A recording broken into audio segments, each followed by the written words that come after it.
Mesdames, Messieurs les ministres, Mesdames, Messieurs les ambassadeurs, Mesdames, Messieurs les directeurs de SAGAM, Mesdames et Messieurs les invités, le thème de la conférence que le président directeur général de SAGAM m'a demandé de modérer est ainsi intitulé les questions de sécurité de notre temps et le rôle du privé.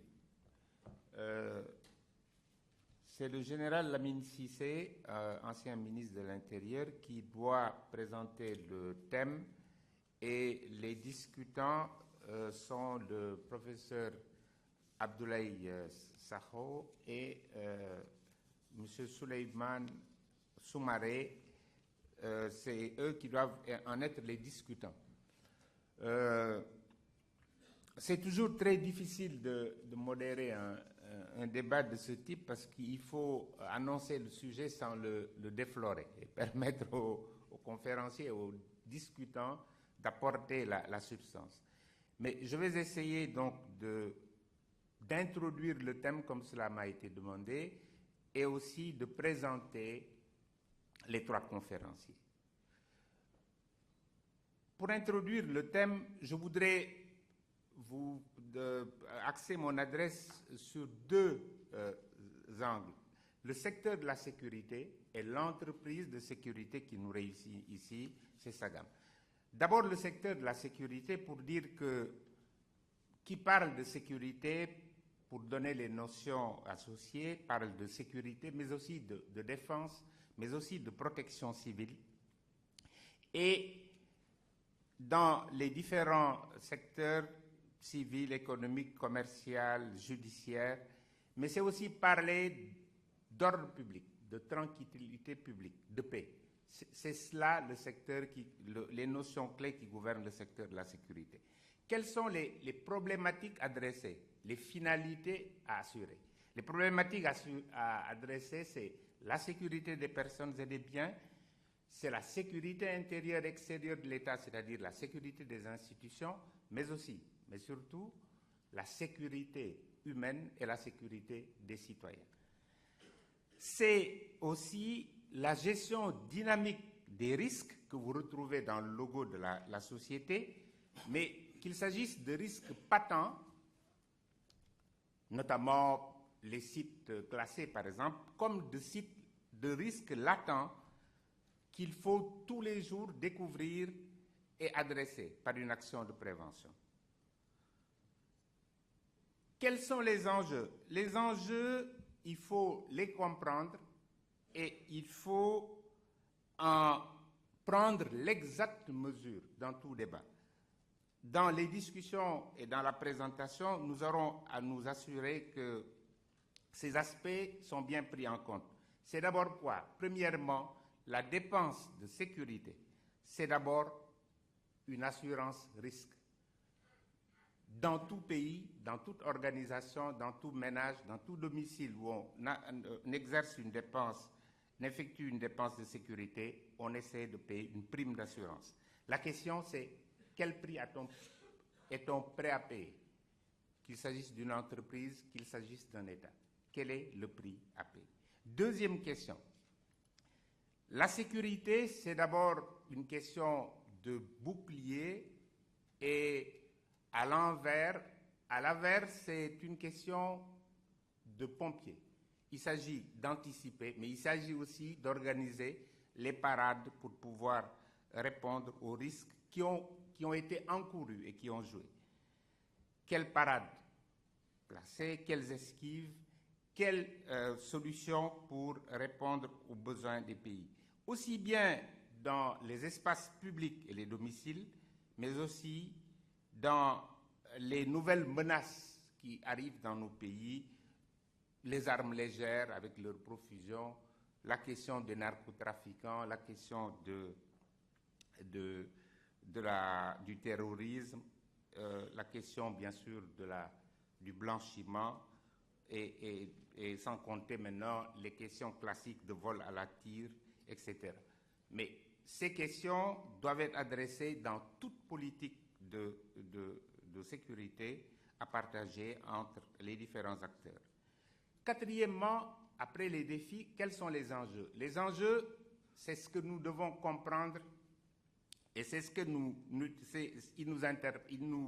il faut les comprendre et il faut que nous assurions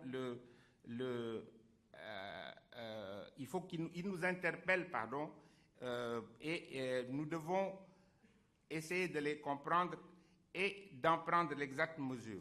Alors, quels défis maintenant? Les défis nous interpellent. C'est plusieurs sortes de défis. D'abord, la question de la mutation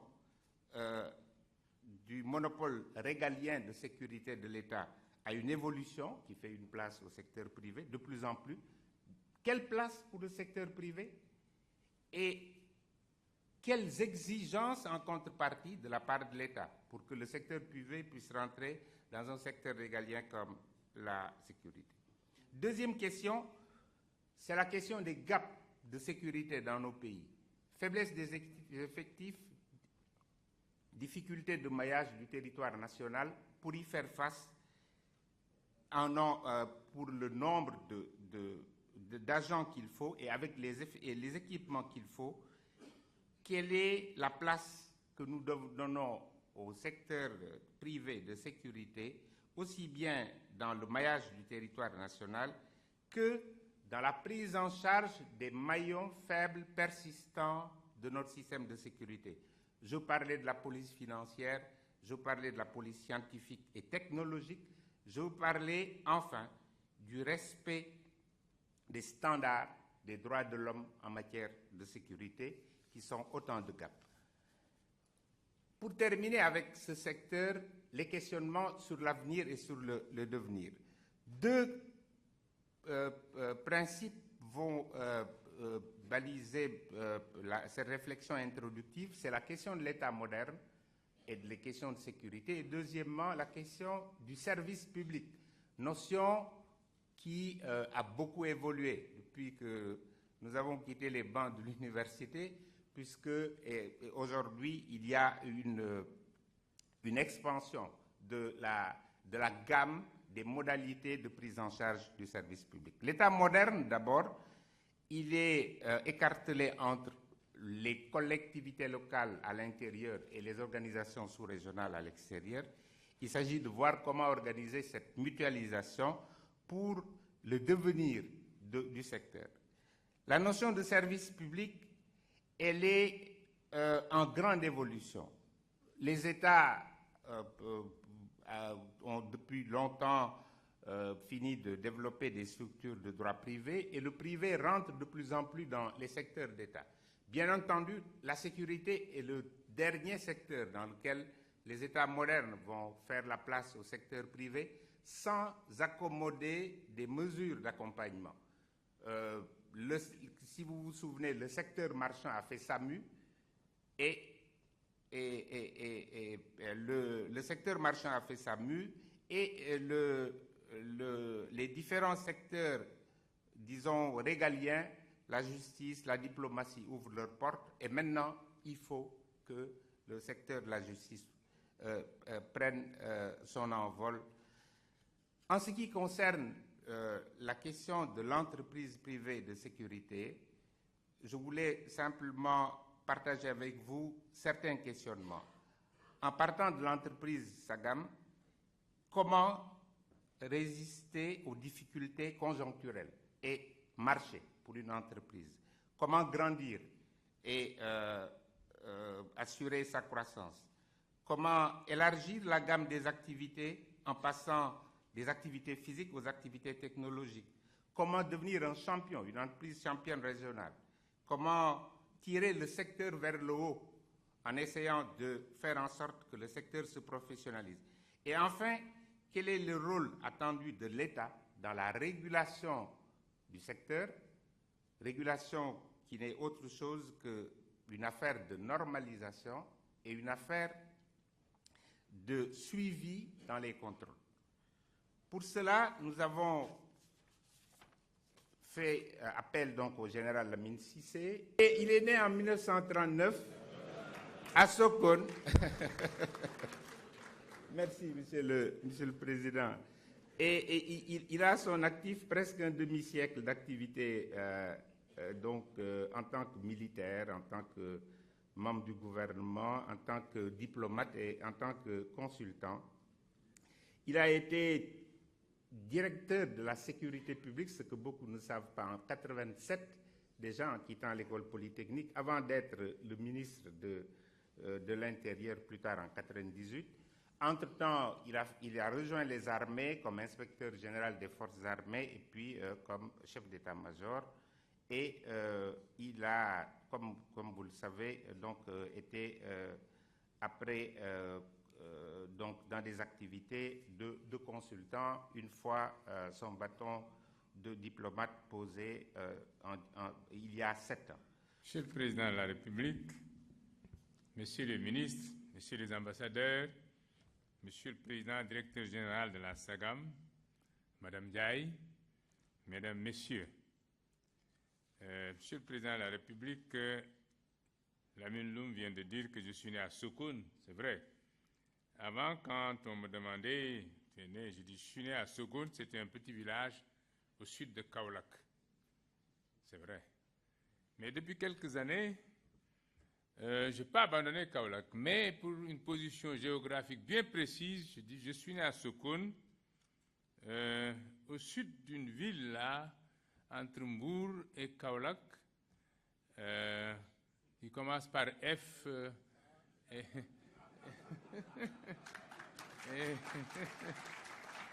Alors, c'est devenu le centre du Sénégal. Et quand vous dites je suis fatigué, hop, il y a des radars qui viennent tout. Vous dites quoi? Je dis non, je dis je suis fatigué. Attention, hein, la prochaine fois, dites je suis malade.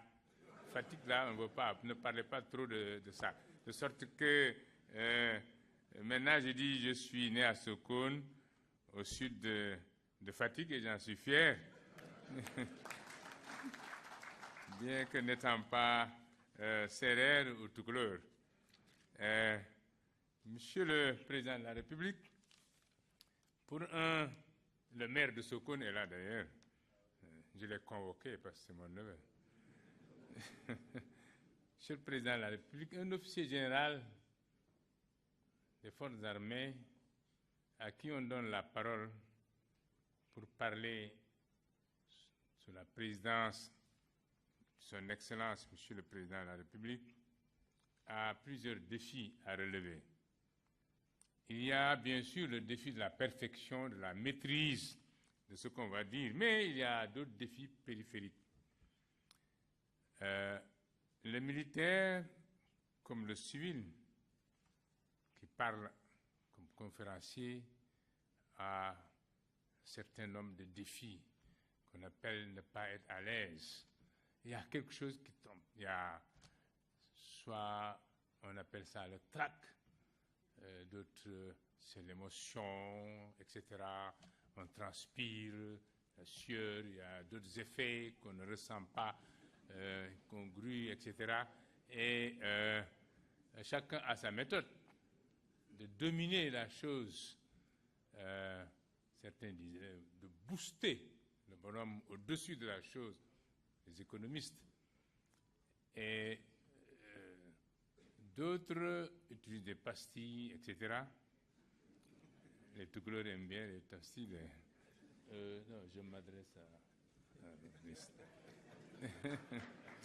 mais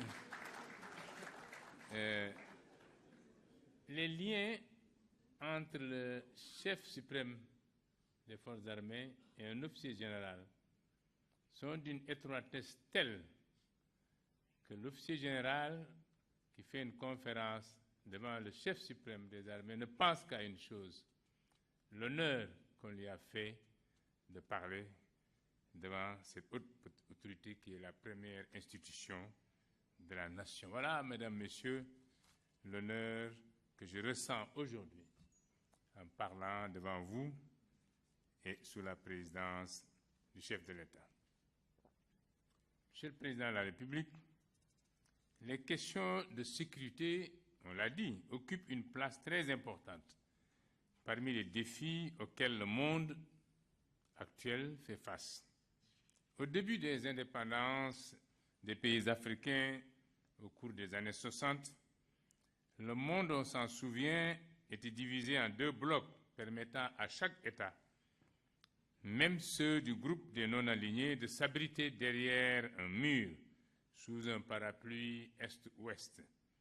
Les questions de sécurité étaient alors essentiellement centrées autour de l'attitude des pays voisins, chacun pouvant compter sur sa grande puissance avec des idéologies différentes et des idéaux fondés sur des socles de même substance, c'est-à-dire, entre autres, liberté, sécurité, bien-être social des familles, etc. Cependant, la différence dans la manière de conduire ces affaires de la cité était, bien sûr, frappante d'un bloc à un autre. Dans cette ambiance d'insécurité mondialisée, les guerres entre des pays voisins étaient les plus fréquentes. Elles-mêmes étaient cause ou effet des séries de coups d'État militaires, surtout en Amérique latine et en Afrique. Toutefois, une constante demeure, qui est la défense de l'intégrité du territoire national, la sécurité totale du pays, de même que la protection des populations. Elles font partie des fonctions régaliennes de sécurité, où les jeunes, après leur formation commune de base militaire, viendraient compléter la partie technique et professionnelle. La formation continue et les cours de spécialisation pourraient également se dérouler dans cette école. Dans le cas où, objectivement, le dégagement des moyens pose problème, ce centre pourrait, en attendant le moment opportun, s'adosser à une école de formation de la police ou de la gendarmerie par adjonction de programmes spécifiques. Je vous remercie de votre aimable attention.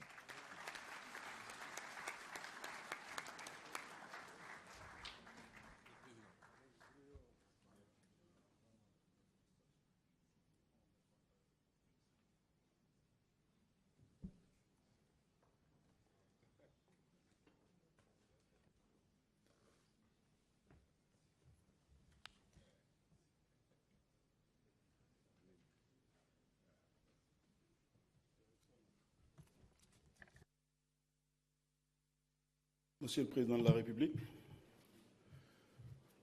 Monsieur le ministre de l'Intérieur, Monsieur le Président directeur général de la SAGAM, Monsieur le Premier ministre, mon général, chers invités, vous me permettrez juste une toute petite introduction pour aller dans le sens dont vient de parler Monsieur le général en commençant son discours. Je me trouve moi aussi relativement bien prétentieux. Je n'ai peut-être pas de trac, mais je suis un tout petit peu impressionné. Prétentieux à parler de sécurité, ici, devant un général de corps d'armée, devant le président directeur général de la société de sécurité qui est leader dans ce pays-là, devant Monsieur le Président de la République qui est le chef des armées suprêmes, un universitaire qui se met à parler de sécurité alors qu'il est juriste, ça peut poser des problèmes. Mais vous me permettez de dire que je n'ai pas résisté à la demande amicale d'amis, dont le PDG Abderrahmane Ndiaye et Dambabou, pour parler et réagir au discours du général.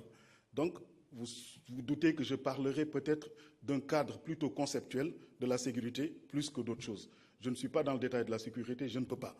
Alors, l'intervention du général a contribué à conforter les différents constats sur les mutations qui affectent le monde contemporain, particulièrement le monde économique et les modes de gestion de la chose publique. D'ailleurs, le discours du directeur général de la SAGAM, du PDG de la SAGAM est dans ce même sens, et le discours du Premier ministre, M. Mamadou Lamine Loum, est exactement dans le même sens. Le point de départ, c'est que dans la conception libérale, néolibérale qui s'est imposée depuis la chute du mur de Berlin, il est aujourd'hui acquis que l'élément essentiel du dynamisme économique repose sur le jeu des mécanismes du marché. En conséquence, l'État ne saurait être considéré comme le moteur du développement. Ce serait plutôt le secteur privé. Pour l'État, donc, depuis que ce constat a été fait, un mouvement de repli s'est amorcé.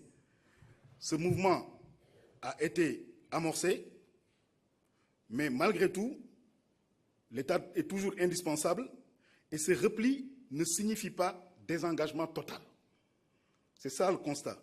Aujourd'hui, l'État continue d'intervenir, Et d'ailleurs, l'évolution des formes de l'économie du marché continue et exige cette intervention de l'État parce que complexité croissante des circuits économiques, mutation technologique, je vais en parler d'ailleurs assez rapidement, et de manière globale, il y a aujourd'hui une pression croissante des pouvoirs privés économiques qui disposent d'une puissance comparable à la puissance de l'État et qui imposent la mise en place d'instances qui sont capables de fixer des règles du jeu. Ce sont les instances de régulation, je vais y venir, de faire prévaloir certaines disciplines et de protéger certains intérêts face à leur toute-puissance. Il y a donc, pour réagir au discours du général, je vais partir sur 2 points. Le premier, ce sera de voir quelle pourrait être aujourd'hui la place de l'État ou le rôle de l'État face à la demande de sécurité des citoyens, le rôle et les moyens d'action de l'État. Et le second portera sur la sécurité face aux mutations de l'économie contemporaine, notamment la numérisation. Voilà les 2 points sur lesquels je voudrais réagir. D'abord, aujourd'hui, au titre de l'État, on peut considérer ceci, et je vais passer dessus très vite parce que c'est quelque chose qui est éculé maintenant, on le maîtrise un peu mieux. Les évolutions du rôle de l'État ont conduit à des modifications de l'architecture institutionnelle de l'appareil d'État et la régulation apparaît aujourd'hui comme une nouvelle forme d'action de l'État. Au titre des révolutions du rôle de cet État, d'abord, l'État doit, à notre avis, jouer un rôle de régulateur. Régulateur chargé d'assurer le maintien des grands équilibres économiques en intégrant des contraintes de nature diverse. Et cette conception de l'État régulateur du jeu économique a impliqué en tout cas une rupture avec la conception qu'on avait de l'État qu'on appelait l'État-providence à l'époque. Aujourd'hui, on admet que l'État ne saurait être un État producteur de biens économiques, même si le partenariat public-privé permet d'y arriver. On admet également que l'État ne saurait être dirigiste. Au final, pour faire court sur cette première partie, je peux retenir ceci. La signification suivante de la régulation, c'est ceci. L'État reste présent dans l'économie, mais de manière différente. Son rôle aujourd'hui consiste à superviser le jeu économique en établissant des règles et en intervenant de manière permanente pour amortir, régler les conflits, assurer le maintien d'un équilibre d'ensemble. Par la régulation, donc, l'État ne s'oppose plus en acteur, mais l'État redevient arbitre, ce qu'on avait connu de l'État au tout début, quand on disait que l'État est arbitre du jeu. Aujourd'hui, l'État doit redevenir arbitre et la régulation est un moyen pour montrer et affirmer la neutralité de l'État aujourd'hui. Et de ce point de vue, je crois qu'on est dans les normes, on est aujourd'hui dans ce que l'on veut quand on examine ce qui se passe dans ce secteur, et c'est ce que semblent aujourd'hui demander les acteurs du secteur de la sécurité. Comment réaliser cette demande ? Des propositions sont dans le texte du général et dans celui du PDG de la SAGAM, je ne vais pas entrer. Au titre maintenant des évolutions des moyens d'action de l'État, je pars de l'idée que la mise en œuvre de cette fonction régulation suppose la réunion de plusieurs conditions. La première, c'est une position d'extériorité par rapport au jeu économique. Je viens d'insister là-dessus. La seconde, une capacité d'arbitrage entre les différents intérêts en présence. Et enfin, une action continue afin de procéder aux ajustements nécessaires. C'est ce que l'on demande aujourd'hui de l'État. Dans d'autres secteurs régulés, cette fonction, elle existe, elle ne pose aucun problème. Alors le secteur de la sécurité aujourd'hui, c'est la question que je pose et c'est la question que me permet de poser l'intervention du général. Le secteur de la sécurité, est-ce qu'il est aujourd'hui mature pour la régulation par ses autorités indépendantes ou alors doit-on continuer à réaliser la régulation par le jeu de l'action directe de l'État par le jeu des ministères? Ce sont des questions qui se posent, pas seulement dans le secteur de la sécurité, mais également même aujourd'hui, je crois, dans le secteur de la gestion des autoroutes à péage. Il y a une question qui est là, qui est fondamentale, sur laquelle les États, en tout cas l'État du Sénégal, devrait essayer de répondre. Alors le deuxième point, grand point, sur lequel je voudrais insister, c'est la question de la sécurité face aux mutations du monde contemporain, face aux mutations de la société, les mutations sur les formes de l'économie. On le sait tous aujourd'hui, c'est la numérisation qui s'est imposée. L'économie est devenue numérique, qu'on le veuille ou non. On va la subir. C'est vrai que nous ne sommes pas, du point de vue technologique, très avancés, mais nous sommes, et c'est pour ça que je préfère moi personnellement, plutôt que de dire économie numérique, pour ce qui est des pays en développement, je préfère le concept de transition numérique. Nous allons de plus en plus vers la transition numérique. Et donc c'est la communication du général qui me permet de le dire. Dans son introduction, au tout début, il a fait état de cette question-là. Alors ici, juste trois questions. Quelles sont les conditions du développement de l'économie unique dans notre pays, plus précisément sur le secteur de la sécurité? Plusieurs questions doivent pouvoir être soulevées ici. Et SAGAM a déjà, je crois, une filiale numérique. Je crois que vous êtes dans ce sens-là. D'abord, une première chose sur le numérique qui pourrait être un obstacle au développement de la sécurité numérique, au développement de l'économie numérique, c'est le fait que notre réglementation actuelle, elle n'est pas très adaptée au monde du numérique qui va très vite. Et cela pose problème. Et l'équilibre, il y a une sorte de déséquilibre entre la demande en numérique. De plus en plus, on en demande. Les téléphones portables, on les trouve dans tous les foyers aujourd'hui. Et l'offre en numérique. Qui est-ce qui, aujourd'hui, peut satisfaire la demande en numérique des Sénégalais? La demande en sécurité numérique également, est-ce qu'on est capable de la satisfaire aujourd'hui? On est sur aujourd'hui la stratégie Sénégal numérique. Mais même cette stratégie, j'ai lu le document, il pose des problèmes. Dans la mesure où c'est le document lui-même qui dit qu'il faudrait qu'on fasse quelque chose en termes institutionnels et en termes juridiques. Et de ce point de vue, ceux qui ont fait le document ont eux-mêmes constaté que la réglementation est relativement en décalage par rapport aux besoins actuellement du numérique. Et la solution qu'ils donnent, eux, c'est le code des télécoms. Moi, je crois que le numérique dépasse aujourd'hui la simple question des communications électroniques, le transport, la santé, partout il y a du numérique. Alors il faudrait qu'on réfléchisse à une stratégie d'ensemble et la stratégie numérique Sénégal, je crois, devrait pouvoir être en mesure d'englober toutes ces questions-là. Ça, c'était la première question, celle de l'inadaptation. La deuxième question, c'est celle qui fait en sorte que, si on regarde l'économie numérique fonctionner, on voit de nouveaux modèles d'affaires. Si Sagam a senti la nécessité de créer une filiale numérique, c'est parce que le modèle d'affaires du numérique ne correspond pas au modèle d'affaires de Sagam traditionnel. Il y a quelque chose qui s'est passé de ce point de vue-là. Donc, il faudrait que l'on regarde ce modèle d'affaires-là. Est-ce que nous sommes aujourd'hui prêts à l'accueillir et à l'admettre? Enfin, la troisième chose, c'est la difficulté à mener une réflexion globale. Il faudrait qu'on y arrive, que tous les acteurs intéressés par le numérique sur cette question-là puissent se mettre en place. Et la question du numérique, moi, à mon avis, ce n'est pas seulement les communications électroniques, ce n'est pas seulement les télécoms, mais c'est également tout le monde. Et de ce point de vue-là, peut-être qu'on arrivera à des organes de régulation multisectoriels qui pourraient aider. Voilà en gros les trois questions que je voulais poser sur cette deuxième partie de mon intervention. Mais les réflexions majeures que le texte du général m'inspire, ce sont ces deux grands axes-là, le rôle de l'État et la question des mutations de l'économie. Il faut, à mon avis, aujourd'hui, pour terminer, Monsieur le Président de la République, il faut qu'on essaye, et c'est une demande des gens du secteur, organiser le secteur où ils disent, eux, la filière de la sécurité par la réglementation et la régulation en concertation avec toutes les parties prenantes sous la supervision de l'État. Je vous remercie. À présent, le deuxième discutant, donc, M. Souleymane Soumaré. Monsieur le Président de la République, Monsieur le Premier ministre, Mesdames, Messieurs les ministres, Monsieur le PDG de Sagam International, Mesdames, Messieurs les diplomates, chers invités, je suis persuadé que vous comprendrez qu'il sera difficile de faire son speech après celui du professeur, l'éminent professeur Sakho, mais je vais tenter de faire ma communication, l'essentiel étant que vous le saisissiez et que vous puissiez le commenter. Monsieur le Président de la République, je voudrais en tout premier lieu féliciter Abderrahmane Ndiaye, je l'appelle Abderrahmane parce que nous avons des liens de parenté, ainsi que l'ensemble du personnel de Sagam pour les 30 années durant lesquelles ils ont développé et fortifié Sagam International, qui est un précurseur dans son domaine d'activité et incontestablement le leader. Je voudrais également féliciter le général Cissé pour son allocution, qui a abordé beaucoup de sujets tels que l'histoire de la sécurité, et nous en avons appris, les apports de la sécurité exercés par le secteur privé en termes de création d'emplois. Nous avons noté qu'il y a 3600 emplois qui ont été créés rien qu'au Sénégal. Le général a évoqué également le cadre législatif ainsi que les rapports entre les organes de sécurité et l'État, un aspect sur lequel il a beaucoup insisté, ainsi que les sociétés de sécurité du secteur privé dont il est question aujourd'hui et que nous célébrons. Il a également évoqué les nouveaux défis, le professeur Sakho également en a fait état, ainsi que l'organisation du secteur et le renforcement des capacités. Comme le professeur Sakho, je vais également aborder 3 points très rapidement. Le premier étant la formation et le renforcement des capacités que le général a si bien évoquées. Le secteur, on le sait, comprend plusieurs entreprises qui emploient des milliers d'agents. Et Sagam International à elle seule compte, je l'ai dit tantôt, 3600 employés.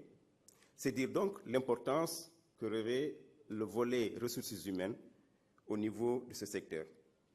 Il est donc important et nécessaire de renforcer les capacités et le niveau de qualification des agents. Pour cela, une sélection rigoureuse s'impose déjà au niveau du recrutement. Mais au-delà de la période de recrutement, il est essentiel de planifier et de mettre en place un programme de formation assorti des séances périodiques de mise à niveau. En effet, il n'est pas rare de constater, souvent, pas tous, au niveau de certains vigiles ou agents de sécurité, des comportements qui font ressortir un manque de formation et peut-être un manque d'éthique. Alors, permettez-moi de citer les objectifs qui seraient visés par cette formation, qui consisterait à permettre la connaissance du métier et des rudiments, parce que c'est un métier technique, difficile et physique parfois, la bonne compréhension des procédures et des règles qui s'imposent, mais également les bons réflexes et les bons comportements, c'est ce que j'évoquais tantôt, les connaissances techniques appropriées pour le bon usage des outils et équipements à disposition. Nous avons vu tantôt sur le film qui a été déroulé, ainsi que lors de la visite de son Excellence le chef de l'État de l'exposition, que la technologie est aujourd'hui présente et que c'est un domaine dans lequel SAGAM a beaucoup investi. Il est important donc, pour l'utilisation efficiente de ces appareils, qu'on ait les connaissances requises pour pouvoir les exploiter à bon escient.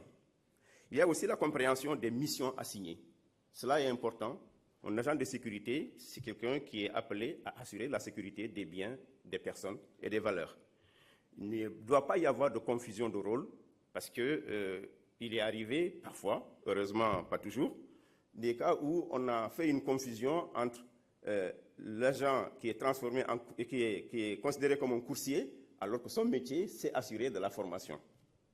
Il y a aussi l'acquisition de notions rudimentaires en droit. Il est important que l'agent de sécurité connaisse le droit, sache quelles sont ses limites, jusqu'où il peut aller et jusqu'où il ne peut pas aller. Alors, le général Cissier a proposé quelques pistes d'orientation pour la mise en œuvre de la formation, notamment la collaboration avec les structures comme les centres d'instruction militaire, ainsi que l'école de police. Nous pensons qu'il s'agit effectivement d'une bonne orientation de formation eu égard à l'expertise ainsi qu'à l'expérience avérée au niveau de ces centres. La profession de la sécurité dans le domaine du privé gagnerait, nous pensons, à explorer ces pistes avec, bien entendu, le soutien de l'État, puisque ces organes relèvent de l'État, par les biais de moyens pour inculquer le basique nécessaire, minimal, en matière de sécurité publique et faire éviter les dérapages non conformes à la loi et au règlement. Le deuxième point que je voudrais aborder, là aussi le général il l'a évoqué, il s'agit de l'organisation et la structuration du secteur. C'est vrai, il existe plusieurs sociétés de sécurité dans le domaine du privé au Sénégal et cette variété crée également autant de différences dans l'approche, les démarches administratives ou les comportements, sur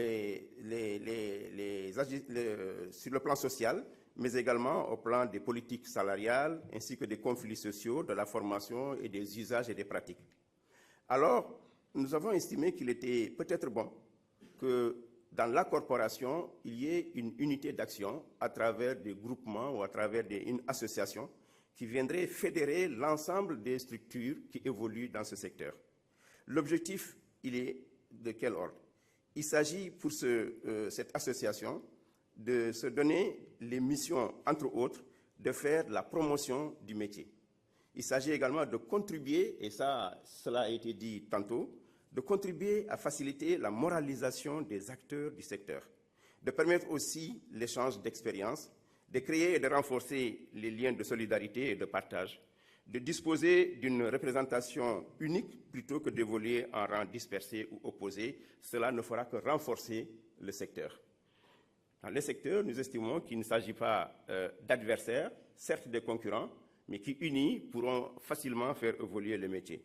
Il s'agit également de contribuer aux côtés des autorités étatiques à l'élaboration des réformes et d'émettre des avis et des recommandations.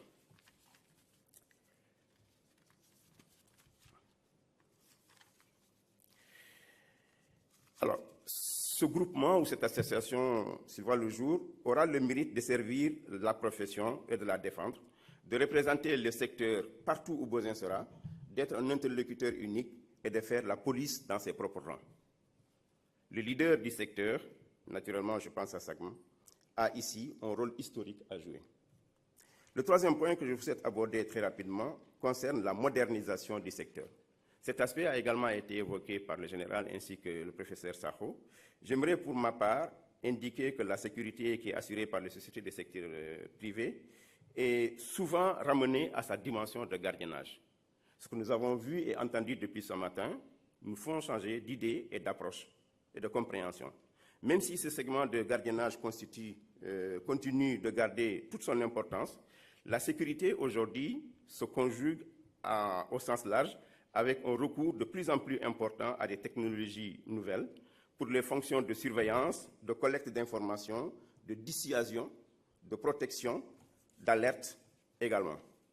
Alors, les outils modernes pour mener à bien ces actions, entre autres, sont la vidéosurveillance, nous avons vu à travers les images qui ont été projetées, la gestion électrique, électronique et biométrique des accès, parce qu'aujourd'hui, avec le pouce, on peut accéder facilement à certaines ouvertures, et lorsqu'on n'a pas à appuyer, et lorsque tel n'est pas le cas, on ne peut pas accéder aux locaux. Les systèmes de déclenchement d'alarme, qu'il s'agisse de l'alarme pour l'intrusion ou des alarmes pour incendie. Il y a également les messages électroniques qui aujourd'hui sont faciles à obtenir sur les PC, sur les tablettes, sur les téléphones.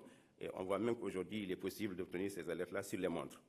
La géolocalisation, notamment en matière de transport de fonds, et là je fais un clin d'œil à mon secteur, celui du système bancaire, où nous apprécions beaucoup la collaboration qui a existé avec les sociétés de sécurité et SAGAM en particulier parce qu'il est le précurseur.